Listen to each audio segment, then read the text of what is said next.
Well, good afternoon and welcome to Trial Talk Live.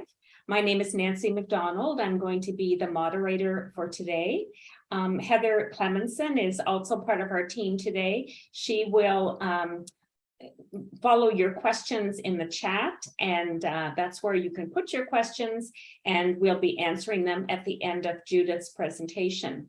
So today's talk is titled Introducing Light and Magic. And boy, I think we'd all aspire to having light and magic in our gardens. It just sounds perfectly wonderful. And there's no better person to talk to us about this than Master Gardener Judith Cox. So over to you, Judith.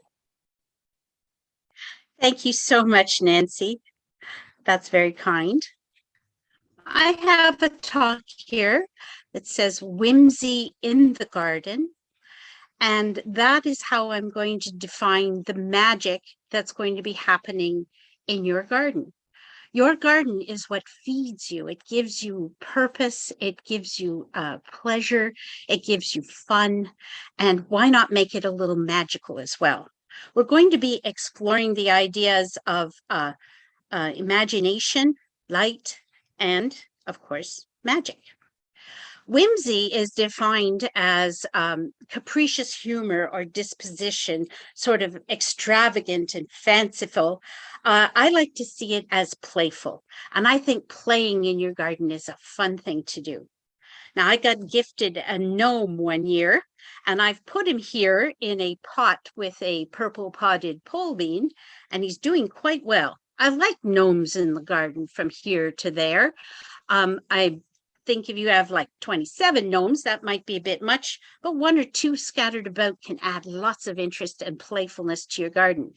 But, you know, I like all of my plantings to be not only playful, but, you know, useful. And what the gnome's doing here with his big feet in my pot of purple potted pole beans is he's preventing the chipmunks and squirrels from digging. He's not giving them a chance to find enough room to dig in my pot.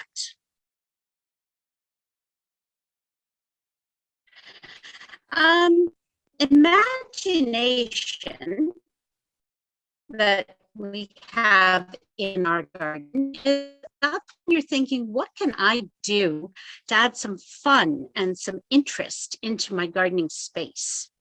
And when I'm looking out the window and I'm seeing vast expanses of darkness, where could I add a little bit of light to add a little bit of interest? Now, when I say adding light to the garden, I don't mean, you know, like a Walmart parking lot. I mean a little bits of light here and there to create ambience, mystery, and interest. And magic. Now, I used to be a nursery school teacher, and I would plant seeds with my 2- and 3-year-olds, and that's where you could see magic. I'd take a seed from a nasturtium and I put it down the side of a clear pot. And after about a week, as we're watering and it's sitting, the seed was, and then something green comes up. And that is magic. And you know, sometimes when I put seeds into my garden and I turn around and there's a plant, to me, that's like magic too. And that's the kind of attitude that makes life so much fun. I like to use unusual containers. I get a lot of interesting containers from people, like this one here, for example, with its funny little spout. Because unfortunately for these poor people, they look at something and they say, I really like this, but it's really weird, so I'll give it to Judith.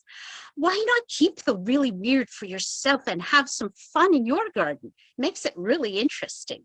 Now, the one thing I love to do to add a little bit more zazz to my garden is I always like to plant vegetables with my flowers so that I can eat my display as well as see how beautiful it is.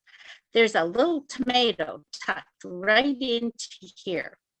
Now, ordinarily, I would say, don't put your tomatoes in a small pot, but this is a brand new one called Little Bing that's been developed for pots and hanging baskets, and it's doing just fine with its marigold buddy. Down here is the pots that I really covet. These are big flat pots so that I can add interesting little bits and pieces of flowers and accessories and make fairy gardens, which add even more interest and whimsy into my garden. I like to recycle old pools and containers. Now, much to my mother's chagrin, I did plant up an old toilet bowl once. She wasn't too impressed, but it did look kind of cool. I like to recycle old tools like my pitchfork that lost a couple of times. So I put it right beside a climbing bean and used it as a support, and it looks really interesting. This right here is an old wheelbarrow. Now it's got lots of drainage because it rusted out on the bottom, so that's fine. I filled it with earth. It only has one handle and it's a little bit misshapen. And I put it right in the middle of my common milkweed patch, just to add a little bit of something, and knowing there'll be lots of pollinators that will take interest in these tomato flowers.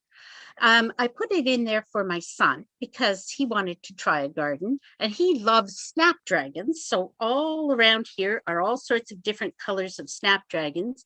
And of course, that old marigold to bring in some beneficial insects. And lo and behold, his tomatoes ripened before mine did. And he was quite chuffed about that, let me tell you.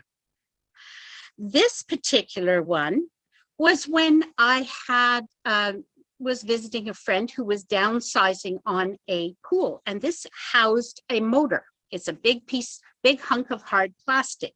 I took it home and I made it into a pond garden.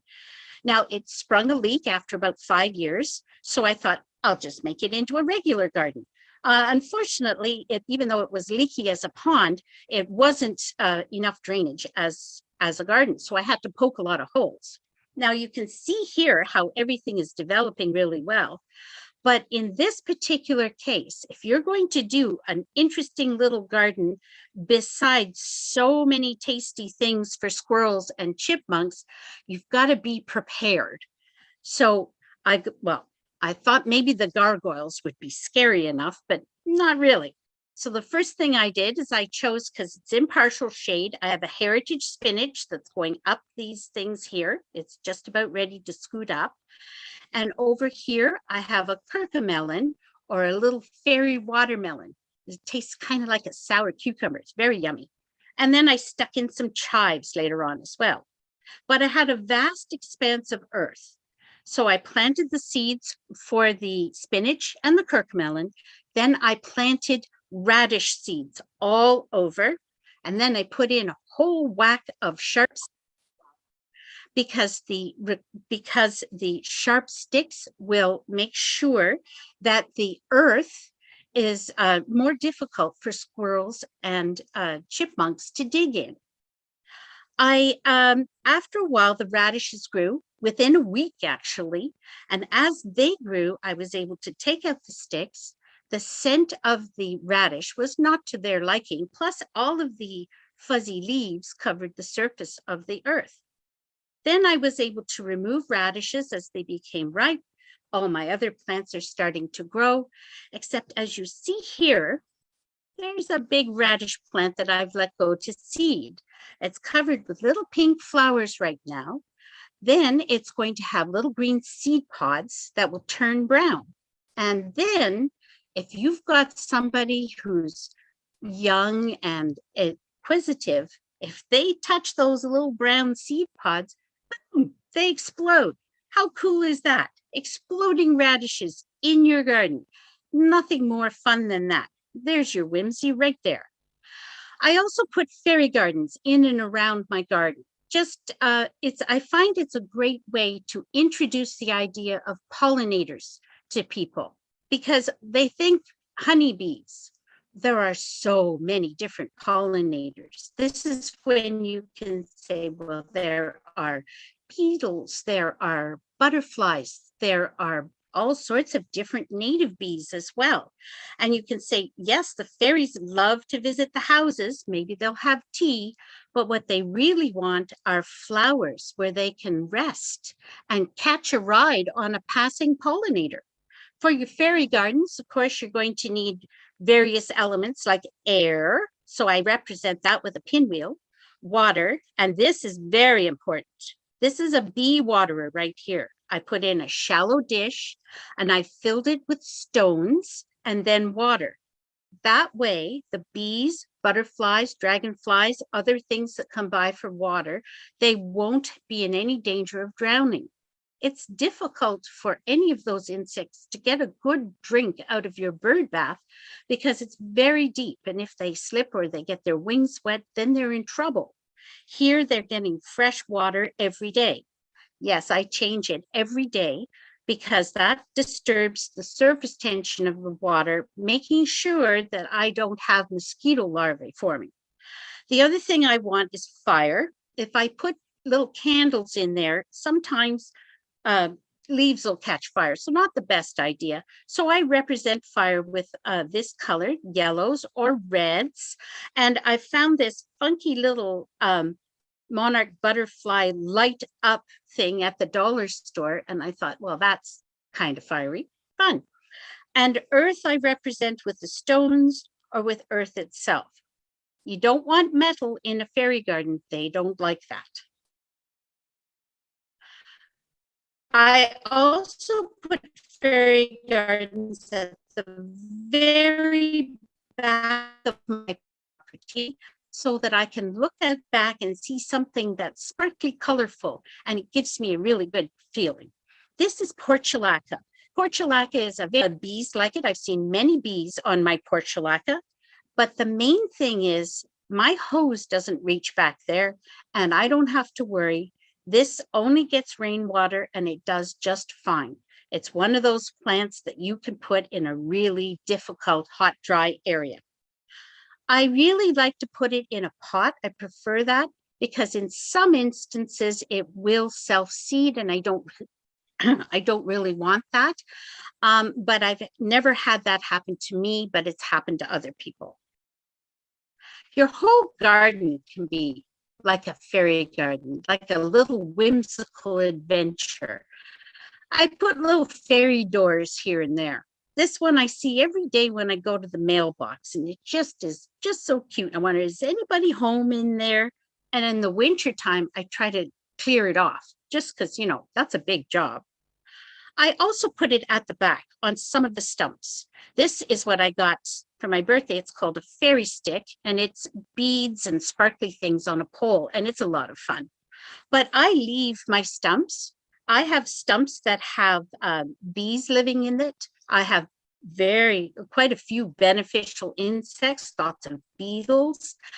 Eventually, that stump is going to break down and feed the soil. I tried putting some pots on top of the stumps, but I seem to have a very nosy skunk that goes by and knocks them all over. So I don't do that anymore. Herbs are something else you want to get into when it comes to exploring whimsy and fun and magic. Take a look at some of the medieval gardens that you have out there, knot gardens and some such. You can get different levels of interest. Borage is a wonderful plant to put in, brings in lots of pollinators, and Leo and I even made borage lemonade. And you can't go wrong with a rose. Roses have wonderful color and scent. Fairies like to use them as a bedtime place. And I really recommend you stay within your zone, if possible, to have the best success with roses. If you get the Canadian Artist Series, the Canadian Explorer Series, or a Morden rose, you're pretty much set. I plant lighter flowers in and around my garden because, as you can see here with this nasturtium, it's pretty in the daytime, but it stands out like magic at night. It's beautiful.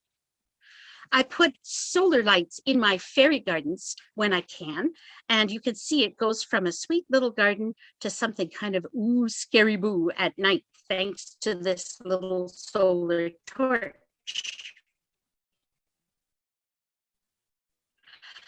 I also use solar lights here and there underneath bushes and trees, just to add a little bit more interest.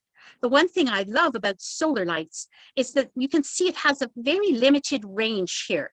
It doesn't really go out in all directions like lights that you plug in. It's soft and it's very precise. If you have a lot of nighttime pollinators and creatures, as I do, you don't want to light up the whole garden. Just tiny little places that are going to give you some joy when you look out the window and make you think about life, the universe, and everything. I've experimented with different types of solar lights. Here we are in the springtime. This one will hang on a branch of the tree. I decided I'd rather have one that I can tuck away, though. You can expand your fairy whimsy magic right up into winter. These are also solar lights. And to me, looking out at these little lights at night, I'm thinking it will be spring again. It will be spring again soon. Thank you very much. I'd like you to see if you can find some magic in your garden. Do you have any questions? Hi, Judith. I don't see any questions on the chat line at the moment, but I'm sure one or two will come in, but I always have a question for you. You mentioned also at night you like to plant light flowers in your garden. Yes, I do. Can you mention some other types of flowers that are good for night time in the garden? You mentioned nasturtiums, I think. Well, anything that is white, pink, lavender, any of the light colors. I have an Oscar Peterson rose that is just fantastic at night. Any of the soft, really light pink mallows or hollyhocks, they look really nice. Then, of course, you're getting into things like evening primrose that come alive at night. So you'd like to have stuff like that. The same with Nicosiana. It has a higher scent at night. And if you have the lovely Nicosiana Silvestris, you will have a scent that you can smell right across the garden. And if you want to get into further whimsy in your garden, you should plant a gas plant. They are amazing things. In the Victorian times, the host used to go around and surprise the ladies by setting the gas plant on fire, because at night it has like an oily scent that comes out and will actually catch fire. This doesn't do a lot for the plant, mind you, but it definitely is quite the talking point. They smell really, really good too. I have a couple of gas plants, but I must admit I've never set one on fire yet. Oh, you gotta try that. Maybe I'll try it. One other thing I should mention, I found whimsy once when we cut down an ash tree in our garden, and two of the branches looked like legs. So it looked like a pair of legs with a backside. So we stuck nails in the end to put it in the soil, and I painted red shorts on it, and it's sitting in the middle of a meadow. And everyone thinks it looks excellent. Like it's a whimsy, and it's just glorious. So it's really fun. But yeah, I'm sure there's lots of ideas. You have to be kind of careful, because you're walking this fine line between whimsy and kitsch. So you want to have things that bring you joy, if I can Marie Kondo this, that make you very, very happy, but also don't overwhelm other people to thinking there's something wrong. That's why, I mean, one or two gnomes are a lot of fun.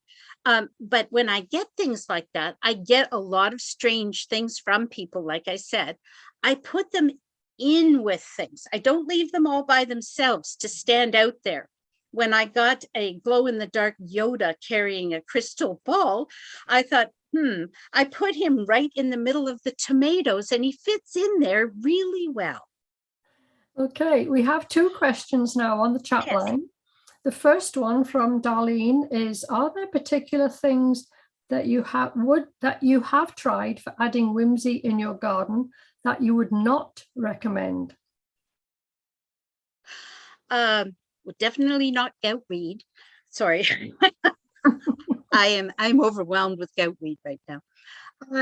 Yes, as much as I don't believe in spending a great deal on accessories, I won't go for anything that is really flimsy and easy to break, because it's disappointing and it can be dangerous. There can be sharp edges and things like that. So I make sure that what I get is simply made and easy to look after. Definitely. Okay. Darlene's replied, goutweed is not very whimsical. You're right. No, it is not. We have a question here. Any suggestions on where to find Nicosiana silvestris? It is very, very difficult. If you can find someone who actually grows it, then that's your best bet. But what I have found is a lot of the seed that is offered is actually Nicosiana alba, which is a nice big 4-foot or more Nicosiana, but it is not the Silvestris, which has long pendulous flowers with just a little bit of the flower on the bottom. The seed is tiny. You might have luck at a Seedy Saturday or a place that sells more unusual plants. If you can, I've rarely seen it grown and sold as a plant. The leaves are massive. They're really large. So you would know if it was a Nicosiana silvestris. I think it's almost, you take a chance, you plant up the seed that says Silvestris. If that isn't it, you go on to the next one. That's how I found mine. Okay. I find actually I've got Nicosiana myself, but not the one that you're recommending. But they too are a lovely plant at night, because they have a lovely scent at night. They self-seed like crazy. Yes. You never have to buy seeds. You just have to make sure you know where you want them in your garden, but they do self-seed. Yes. But they're a nice. And when you're collecting those seeds, hold your envelope right underneath, because as soon as you touch that little pod, it does the radish thing right over the place. Yeah. Another one I find really nice at night is Alyssum. I planted it near the front door, and it's very pungent at night, has a lovely scent, and I plant Alyssum around my tomatoes. I like it because it attracts aphid predators, but also when I'm in there working with my tomatoes, it smells like honey. It smells so nice. And don't forget, heavily scented flowers are things that butterflies really like that. Yeah. Brings in your butterflies. And moths as well, I guess, at night. Do they like scented flowers? Is that what they attract? Yes, they do. And fireflies do as well. But most of the flowers that moths and fireflies are going for that are opening up at night are all very scented anyway. Evening primrose actually is a favorite for fireflies. They really like the yellow flowers. Nice. I'm wondering if there's anybody else out there has any questions about whimsy in their gardens, but maybe there's nobody with whimsy. They're probably all very whimsy people. That's why. I have a little cat on a stick that's constantly chasing 2 mice, but can never catch them. And that's a bit of a whimsy. That's a great thing. My cat would be very frustrated if I did that to her. Yeah. Oh, a question. What do you do with your fairy gardens over the winter? That's a good one. That's a very good one. First of all, when I paint up a little fairy house, I try to use an acrylic paint that's made for outdoors. If I don't have one of those, I'll spray it with an acrylic. Then I will bring the fairy house and the accessories inside for the winter. If I've planted perennials in the fairy garden, I will usually put them directly into the ground. And if I've got annuals in there, if I want any of the seeds, I'll collect them, otherwise into the compost. Also, I do compost the soil, because it is pretty much, all the nutrients are pretty much used up by the end of the thing. So all your fairies go in through the little doors in your stumps and hibernate for the winter. I think so. I think so. I don't know much about winter fairies. I know there are some in England, but I think we might be a little too cold, if you know what I mean. Oh, somebody says here, Chilton Seeds has Nicosiana Silvestris listed. The company's in Britain, but their service is excellent and they have most interesting range of seeds. So there's a website given. And I am such a fan of Monty Don. Oh, is it Monty Don that recommended them? No, I've been growing Nicosiana Silvestris for a long time, ever since my father used to grow it. Okay. And somebody said, where did you get those great gargoyles? I know, eh? Well, the little frog came up at a plant sale. I couldn't believe nobody wanted him. So I grabbed him for $1. And the gargoyle was a present from somebody who said, I really like this, but it's too weird, so I'll give it to Judith. I get that more than you'd ever realize. Oh dear. That's good and bad, Judith. A number of people have thanked you for your presentation. Oh, that's very kind. Yeah, I can't think of, is there anything else you want to say on the subject at this point? Or well, I would like to repeat that having a rose in your garden is probably one of the major things that it'll bring you such joy for the whole season. You'll bring in the fairies and the whole bit. And I honestly think we should be growing more roses. That's a personal feeling. It's probably a really nice place to hand it back over to Nancy at this point. Okay, that's wonderful. I think that's what I enjoy so much about you, Judith, is you really get us to use our imagination and to think of how we could do things in our garden. And certainly I'm a person that has a lot of whimsy in our garden. Next week's presentation, please join us. It will be Learning as You Grow with Andrea McKnight.